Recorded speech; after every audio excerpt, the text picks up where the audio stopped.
Min stood in the meeting room and tried not to show his anger. Admiral Sangwoo sat across from him with tired eyes and gray hair that had not been gray 2 years ago. The war with the machines had aged everyone. "You want me to marry an alien," Min said. His voice was flat and calm, but his hands were tight fists at his sides. "I want you to save humanity," Sangwoo replied. He pushed a data pad across the table. "The Empire controls the we need. Without access to those routes, our colony ships will take 50 years to reach the mining systems. We will run out of fuel in 5. Min picked up the pad and looked at the star charts. The routes cut through space like shortcuts, ancient tunnels built by a race that was already traveling between stars when humans still lived in caves.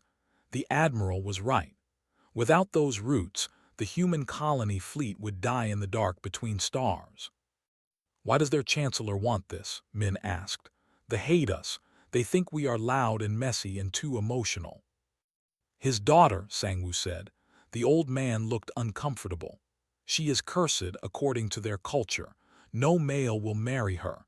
It brings shame to his family. He offers us the if you marry her and take her away from Prime." Min felt sick. They want to throw away their daughter like garbage, and we are supposed to take her as payment for a trade route. "I did not write the deal," Sangwoo said quietly. "I just have to accept it or watch our people die. You are our best diplomat, Min. You have lived among aliens before. You speak 4 languages, and you are not married, not tied to anyone back home." "So I am disposable too," Min said. Sangwoo looked him in the eyes. "You are the only one I trust to make this work. If this marriage fails, if you insult the somehow, the deal dies with it. I need someone smart, someone who can adapt." Min wanted to say no.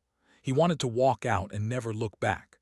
But he thought of the colony ships, of the families sleeping in pods, of children who would never wake up if the ships ran out of power.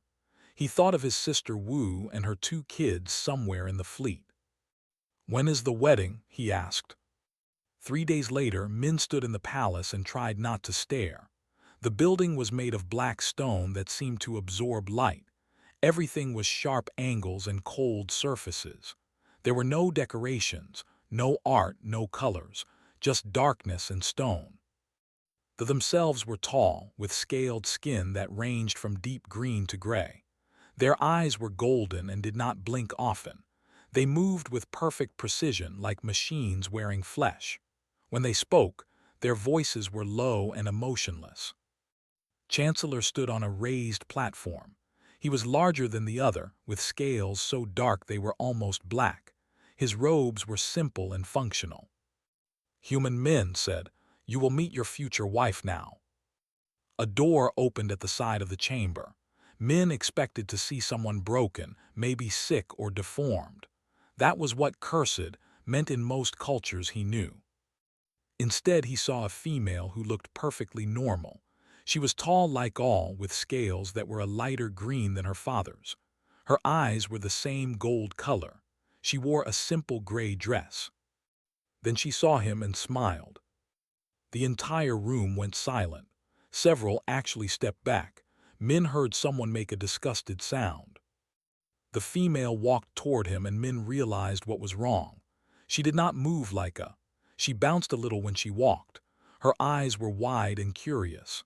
Her face showed expressions that changed every second: happiness, nervousness, excitement. She looked alive in a room full of statues. "Hello," she said in perfect human standard language. Her voice went up and down with emotion. "My name is Heian. You must be Min." She held out her hand for him to shake, a human gesture. Min shook her hand automatically. Her scales were warm and smooth. "Yes, I am Min." "I am so happy to meet you," Heian said. Her smile got bigger. "I have read so much about humans.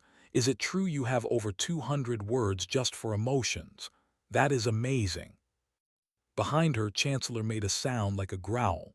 "Heian, control yourself. You embarrass our house." Heian's smile faded. Her shoulders dropped. "Yes, father." But Min saw her hands twist together nervously. He saw the way her eyes got a little wet like she might cry.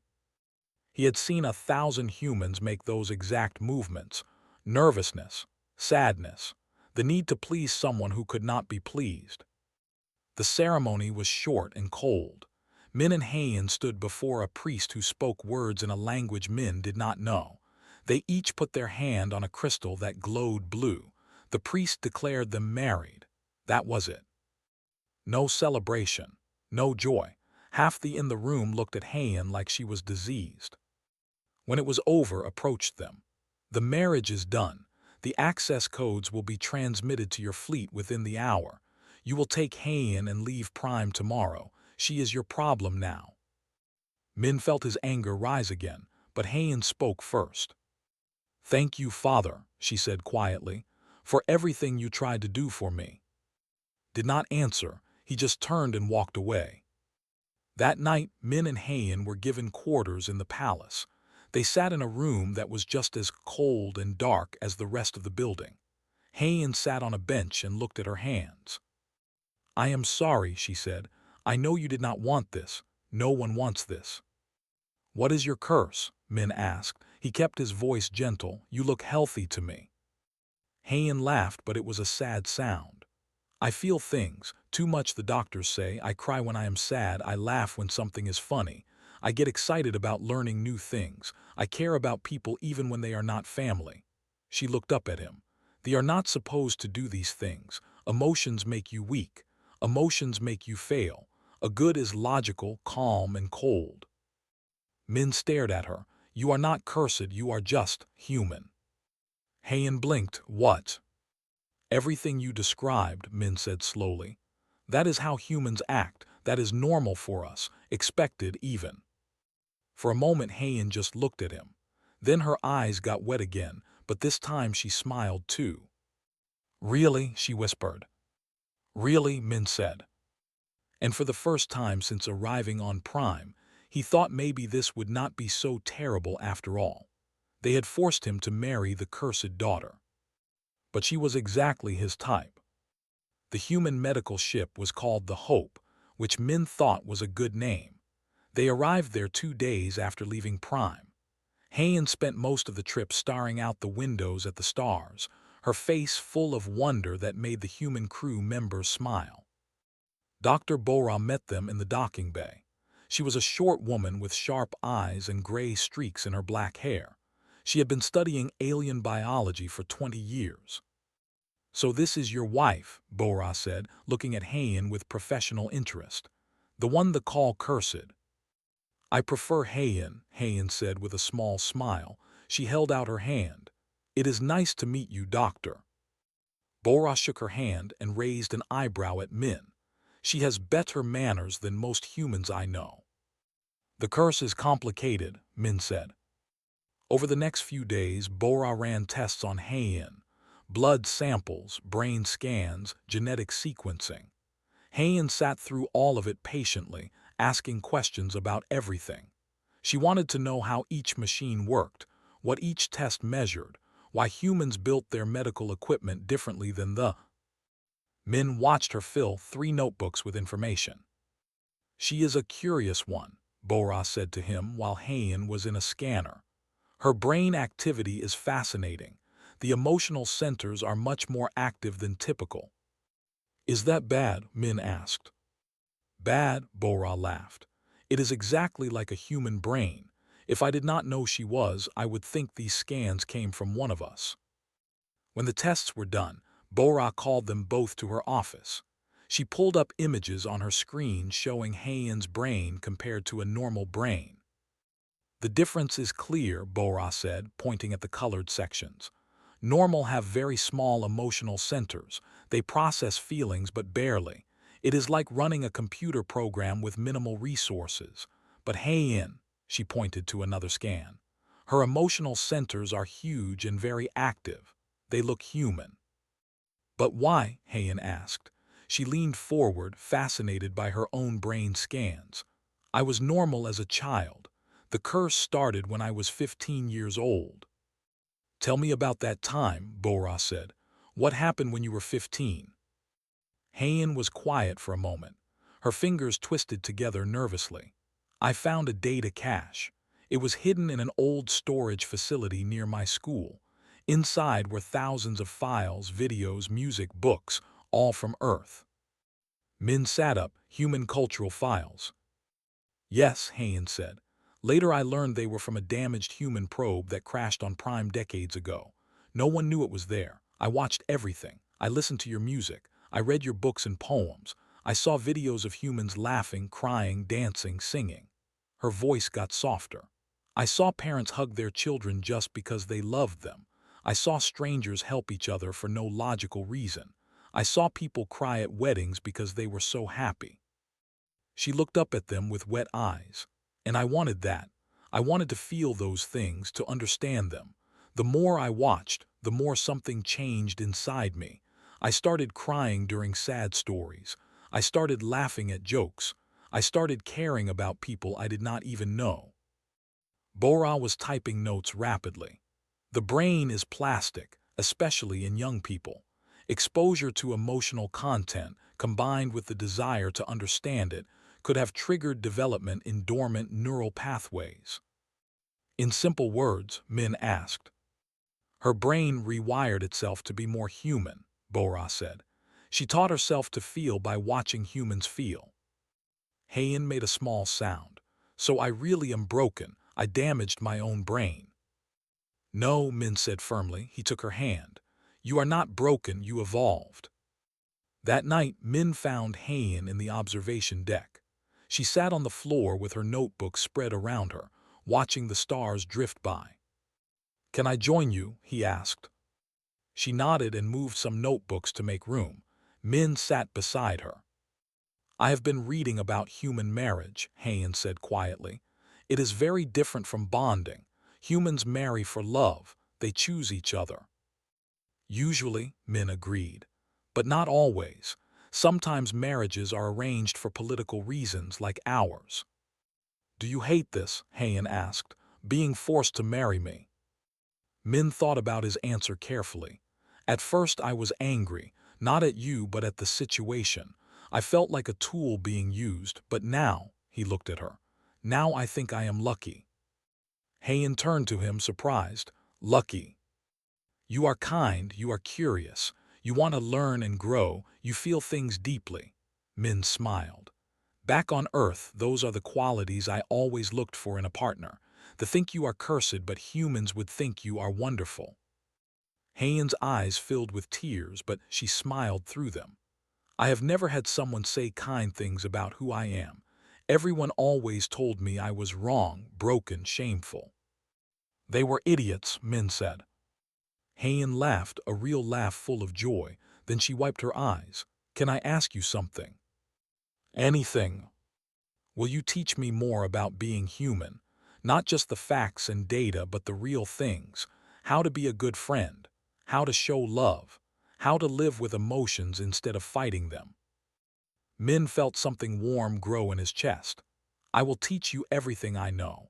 But Hayen, you should know something. Emotions are not always good. Humans feel anger, jealousy, fear, grief. Sometimes feelings hurt. I know, Hayen said. I have felt all of those. The doctors gave me medicine to make the feelings stop. They tried to fix me for 3 years. She looked at her hands. The medicine made everything gray and quiet.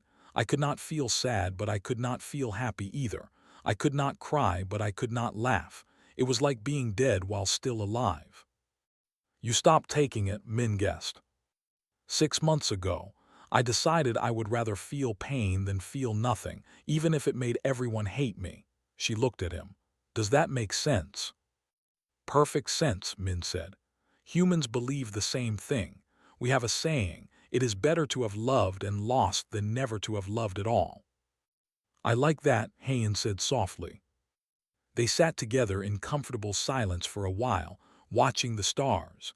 Then Hayen opened one of her notebooks. I made a list, she said, of human things I want to try. Can I show you? The list was written in careful handwriting. Min read through it and felt his heart grow even warmer. Learn to dance, celebrate a birthday, make a friend, tell a joke, sing a song, watch a sunrise with someone I care about, plant a garden, read poetry out loud, learn to cook, say I love you and mean it. These are good goals, Min said, his voice a little rough. Will you help me? Heian asked. We can start tomorrow, Min promised. I know the ship has a garden level. We can plant something together. Heian's smile was bright enough to light the dark room. Really? Really? She looked back at her list, then added one more line at the bottom. Min read it over her shoulder. Fall in love with my husband. He did not say anything, but he took her hand and held it gently. They sat like that for a long time, two people from different worlds learning to build a bridge between them. They had called her cursed and thrown her away, but Min was beginning to understand the truth. Heian was not cursed at all. She had the best parts of both species inside her, the logic and strength of and the emotional depth and warmth of humanity. She was not a mistake, she was a miracle. The alarm woke them in the middle of the night cycle. Red lights flashed in their quarters as the ship's emergency system blared warnings. All personnel to stations. This is not a drill. Nexus swarm detected in Sector 4. Multiple hostile signatures approaching Border World 7. Min was out of bed in seconds, pulling on his uniform. Heian sat up, her eyes wide in the red emergency lighting. What is the Nexus swarm? She asked. Machines, Min said, strapping on his equipment belt. Artificial intelligence that went rogue 50 years ago. They want to wipe out all organic life. Stay here and lock the door. No, Heian stood up and grabbed her own clothes. If the world is in danger, I should help. Heian, this is war. I know. Her voice was steady despite her fear. But I also know the military tactics. I studied warfare at the academy before they sent me away. I can help. Min wanted to argue, but the alarm was still blaring. Then hurry. They ran to the command center together. Admiral Sangwoo stood at the main display, watching a three-dimensional map of the battle. Dozens of red dots swarmed around a blue planet. They sent a distress call, Sangwoo said when he saw Min. Their fleet is being torn apart. The machines are using predictive algorithms. Every move they make, the Nexus knows it 3 steps ahead. Of course they do, Heian said, stepping forward. Everyone turned to look at her. Military doctrine has not changed in 200 years. Same formations, same tactics, same logical decision trees. The machines just have to calculate the most efficient response and counter it. Sangwoo studied her. You are Min's wife, the called you cursed. Yes, sir. Heian stood straight despite the fear Min could see in her eyes. Can you help us beat these machines? Heian looked at the display at the dying ships, not with tactics, but maybe with human ones. 30 minutes later, Min stood in the shuttle bay with a strike team of 8 humans and Heian. They wore combat armor and carried plasma rifles. The plan was insane, but it was all they had. The Nexus command ship is here, Heian said, pointing at the tactical display on her wrist screen. It coordinates all the drone ships. If we destroy it, the swarm becomes less effective. They already tried that, said Wu, one of the human soldiers. Their attack run was cut to pieces. Because they attacked logically, Min said. Straight approach, maximum firepower, standard fighter formation. The Nexus calculated it and set a trap. So what do we do different? Asked Jin, the pilot. Min smiled, but it was not a happy smile. We do something stupid. They launched in 3 small shuttles, flying erratically instead of in formation. Jin flew their shuttle in loops and rolls that made no tactical sense. The other 2 pilots did the same, each one flying differently, unpredictably. The Nexus is trying to calculate our approach vector, Heian said, watching her sensors. But we keep changing it randomly. It cannot predict chaos. This is making me sick, Wu groaned as the shuttle spun sideways. Stay focused, Min said. Heian, are you okay? Heian's scales had gone pale, but she nodded. I am terrified, but also excited. Is that strange? That is very human, Min said. The Nexus command ship was massive, all sharp edges and dark metal. Smaller drone ships swarmed around it like insects. The three human shuttles dove toward it from different angles, still flying in wild patterns. The drones opened fire. Energy beams cut through space, but the erratic flying made them hard to hit. One beam grazed their shuttle, making the whole craft shake. Deploying decoys, Jin said. She launched 3 drone pods that immediately started broadcasting fake energy signatures. The Nexus drones split their attention, firing at ghosts. That is not standard equipment, Hayan said. No, Min agreed. The think deception is dishonorable. Humans think survival is more important than honor. They reached the command ship's hull. The 3 shuttles landed on different sections with magnetic clamps. Min's team cut through the outer armor with plasma torches and entered the ship. Inside, everything was dark and cold. Mechanical sounds echoed through metal corridors. The Nexus did not need light or heat. Split up, Min ordered. Each team plants charges on the core systems. Meet back at the shuttles in 10 minutes. Splitting up is inefficient, Hayan said. The would never. Exactly, Min said. The Nexus will not expect it either. Go with Team 2, I will take Team 1. Hayan grabbed his arm. Be careful. You too. They separated in the dark corridors. Min's team moved quickly, placing explosive charges on power conduits and data nodes. Everything went smoothly until they reached the central core. Waiting for them was a Nexus combat unit. It was a machine shaped like a spider, all legs and weapons. Its sensors glowed red in the darkness. Organic life forms detected. Terminating, it said in a flat voice. The machine attacked. Min dove behind cover as plasma bolts tore through the corridor. Wu fired back, but the machine's armor was thick. It advanced, unstoppable and logical. Then Min did something illogical. He ran straight at it. The machine's weapons tracked him, calculating the perfect moment to fire. But Min threw himself into a slide at the last second, going under the machine's body. He jammed his plasma rifle up into its underside and fired point-blank into its core. The machine exploded. Min rolled away from the burning wreckage, his armor scorched. That was crazy, Wu said, helping him up. That was necessary, Min replied. Plant the charges, we are leaving. On the other side of the ship, Hayan was having her own problems. Team 2 had run into 3 combat drones. The humans were pinned down, trading fire with machines that did not tire or feel fear. We cannot win this fight, the team leader said. We need to retreat. No, Hayan said. She felt something rising in her chest, something hot and fierce. We finished the mission. We will die. Maybe, Hayan said. But my people are dying out there. Your people came to help them. The least I can do is be brave. She stood up from cover and ran at the nearest drone. The machine turned its weapons toward her, calculating the kill shot. But Hayan did not run in a straight line.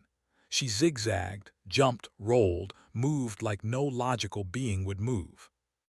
Like a human. The drone's shots missed. Hayan reached it and tore open an access panel with her bare hands. Were strong, stronger than humans. She ripped out wiring and crystal circuits until the machine sparked and died. The other 2 drones turned toward her. Team 2 used the distraction to destroy them both. That was the bravest thing I have ever seen, the team leader said. Hayan's hands were shaking, but she smiled.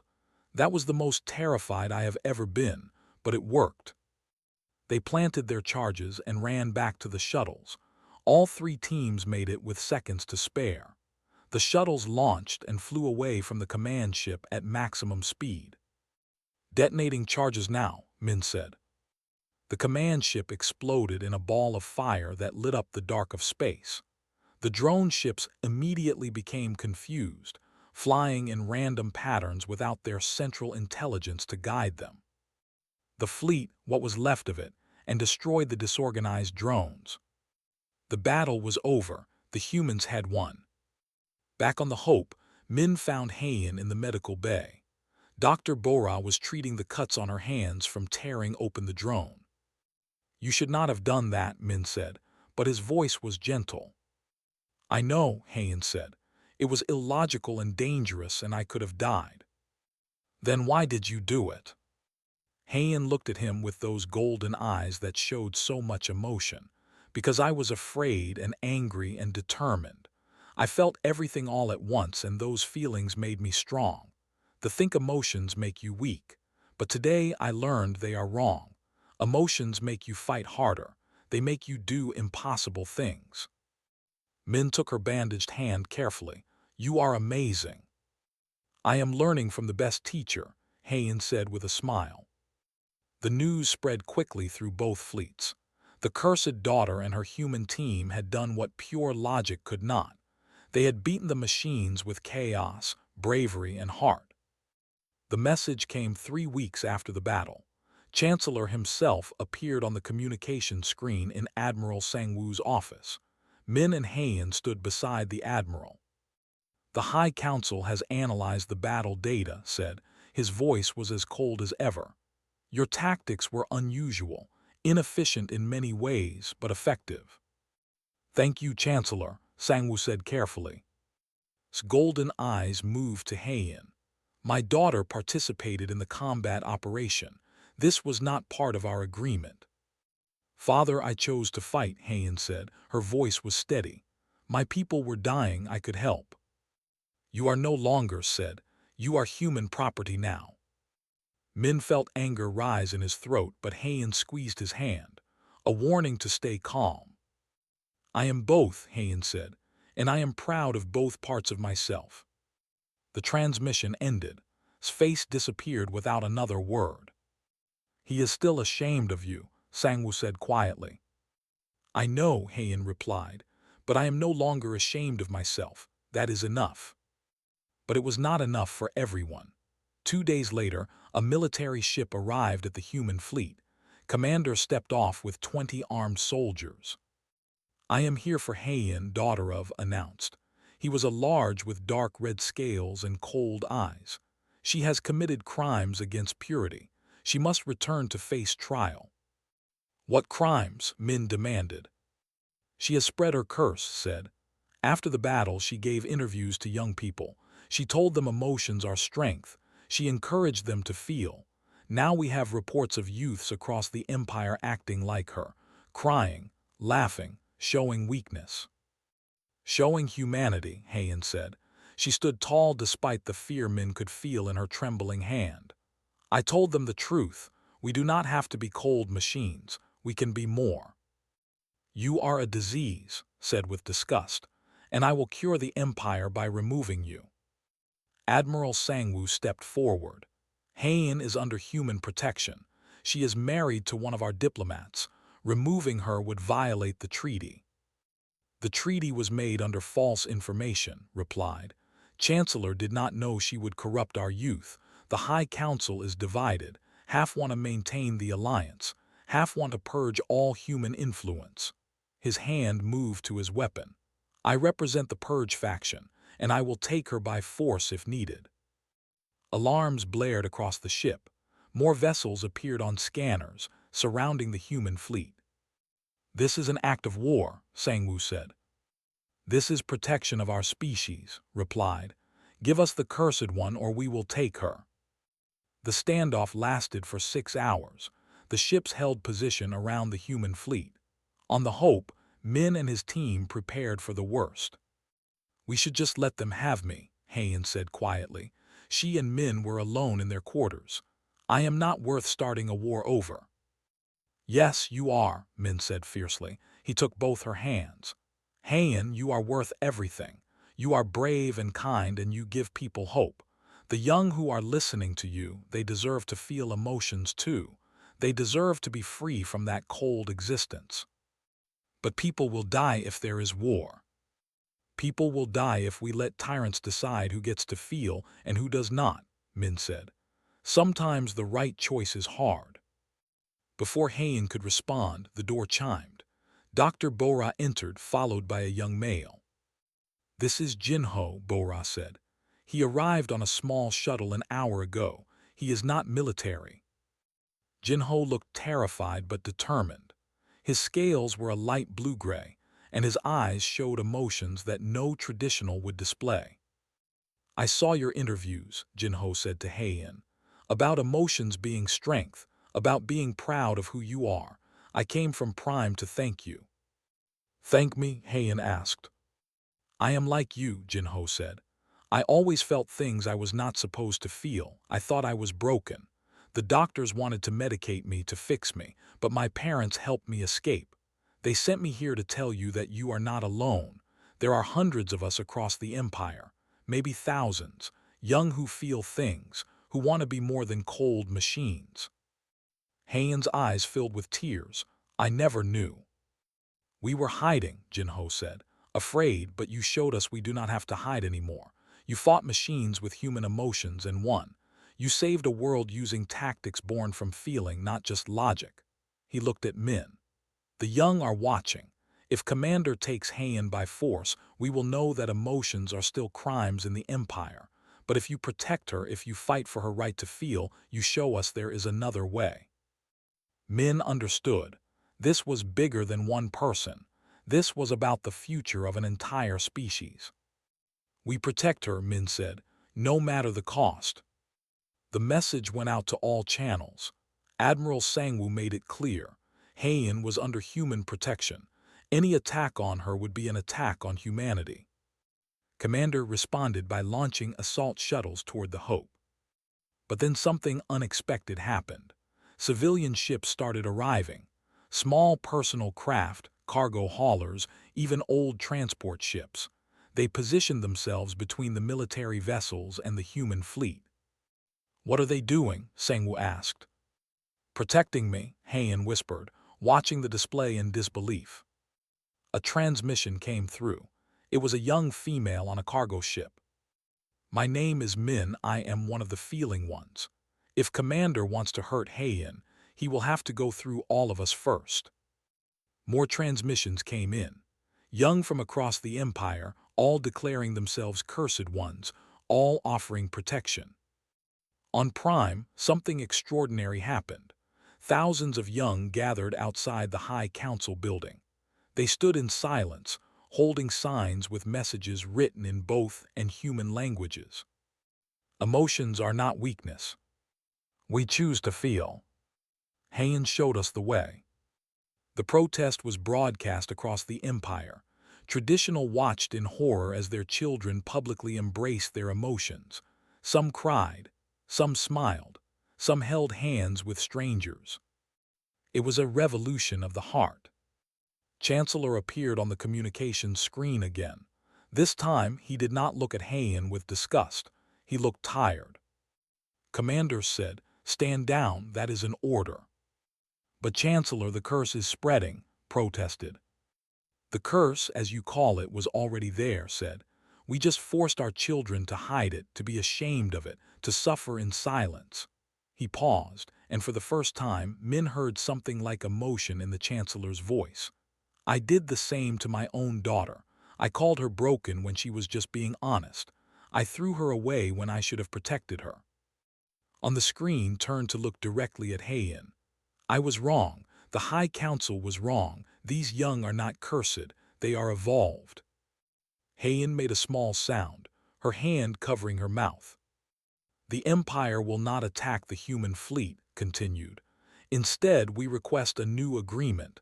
We wish to learn from humanity, to understand emotions, not suppress them." And Heian, his voice softened. "My daughter, I am sorry for everything." The transmission ended. Around them, the military ships began to withdraw. The civilian ships stayed, celebrating in their own quiet way. Min pulled Heian into his arms. She was crying, but they were happy tears. "You did it," he said. "You changed everything." "We did it," Heian corrected. "Humans showed me it was okay to feel. Now I can show my people the same thing." That night Heian gave another interview. This time, millions of watched. young and old, military and civilian, traditional and progressive. Emotions are not weakness, she said. They are what make life worth living. They help us connect with others. They push us to do brave things. They make us better than we were. She smiled, and it was genuine and full of hope. They have always been strong. Imagine how strong we could be if we let ourselves feel. The response was overwhelming.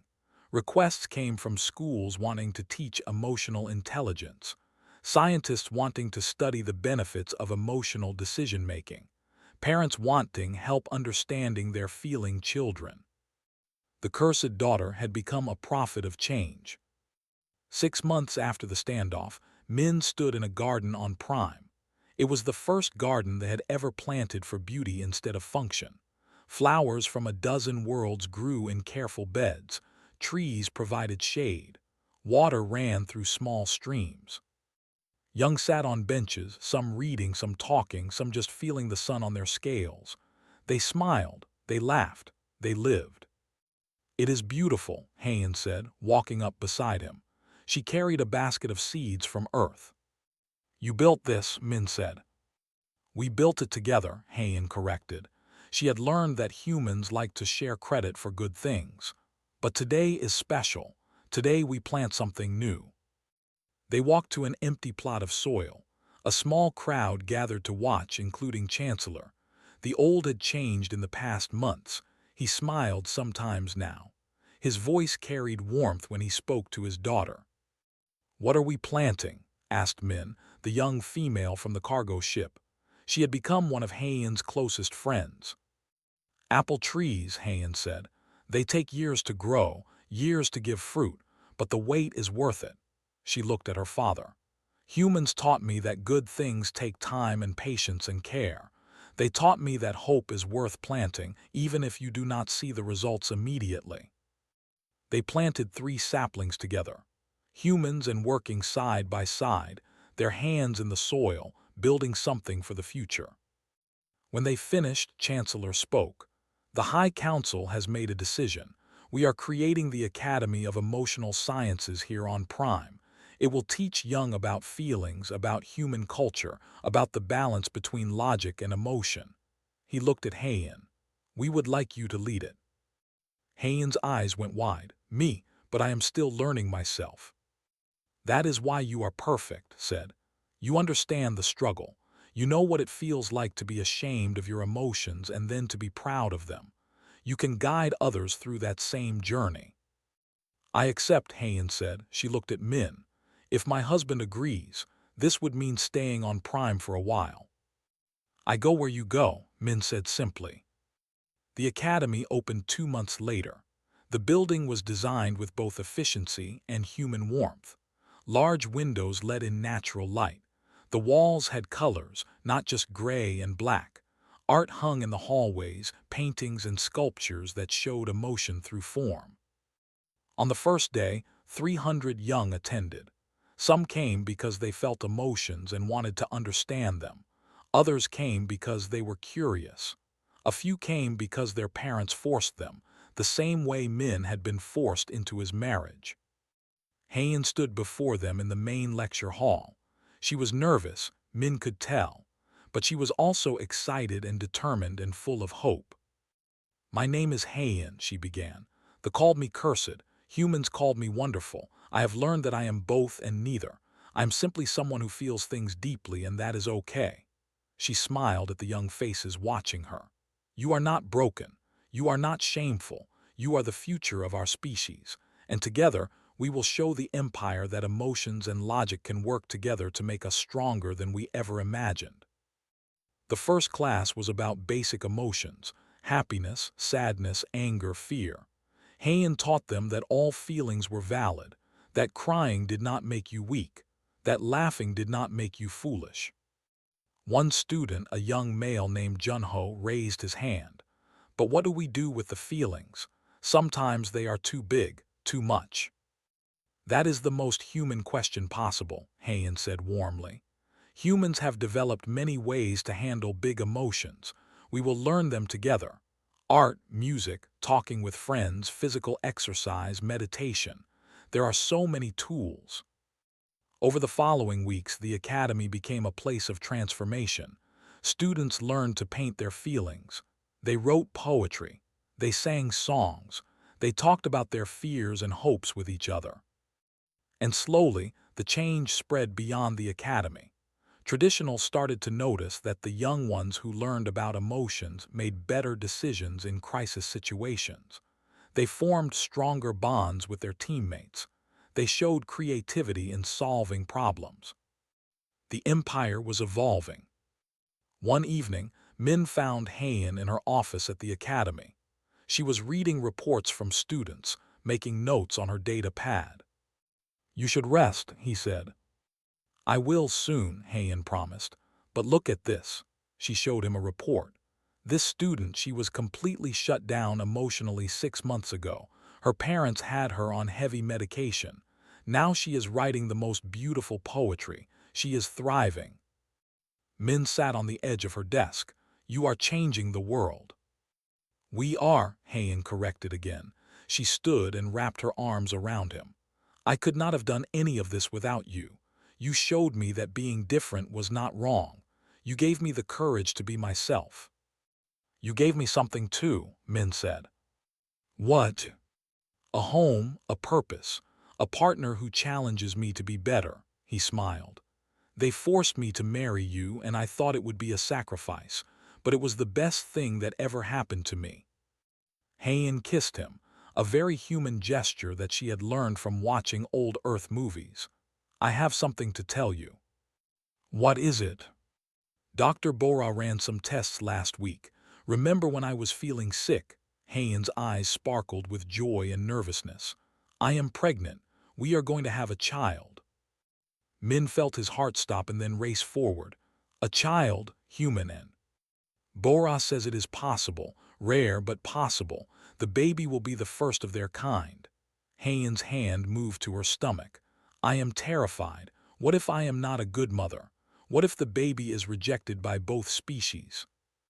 Min took her hands.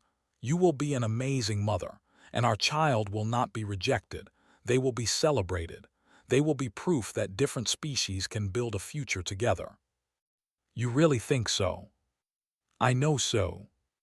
9 months later, in a medical facility designed with both human and technology, Heian gave birth to a daughter. The baby had scales like her mother, but they were softer, more flexible. Her eyes were golden but they showed expressions like humans from the moment she opened them. They named her Min, a name that worked in both Korean and languages. It meant calm and auspicious, a wish for her future. Chancellor came to visit his granddaughter. He held Min carefully, and Min saw tears in the old's eyes. "She is perfect," said quietly. "The perfect blend of two species, two ways of thinking and feeling and being." "She is the future," Heian said, watching her father hold her daughter. News of Min's birth spread across both the human fleet and the Empire. She became a symbol of the new alliance, of what cooperation and understanding could create. The academy continued to grow.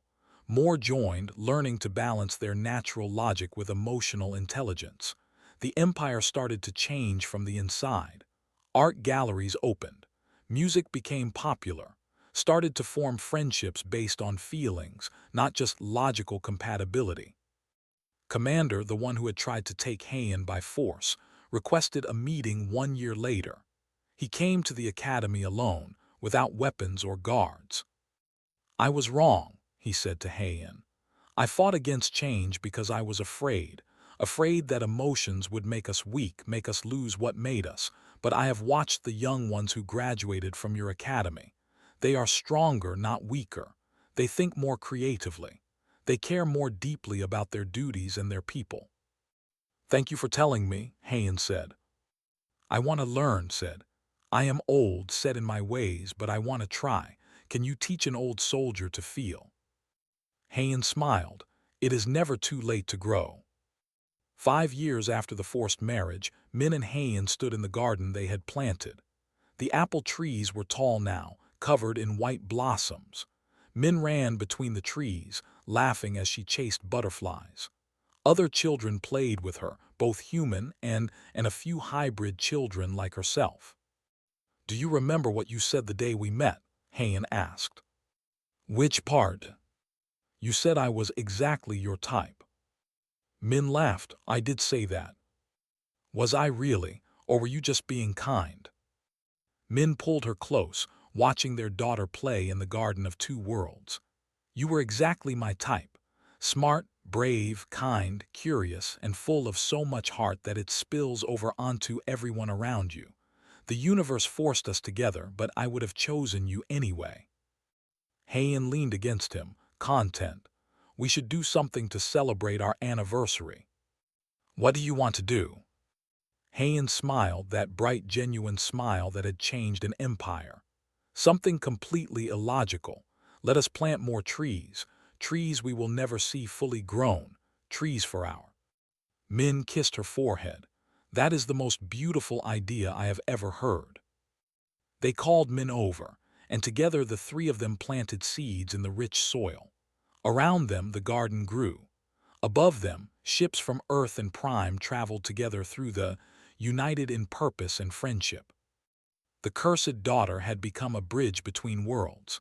The forced marriage had become a love story that inspired millions. And the future, once dark with war and division, now bloomed with hope. In the Garden of Two Worlds, a hybrid child laughed with joy.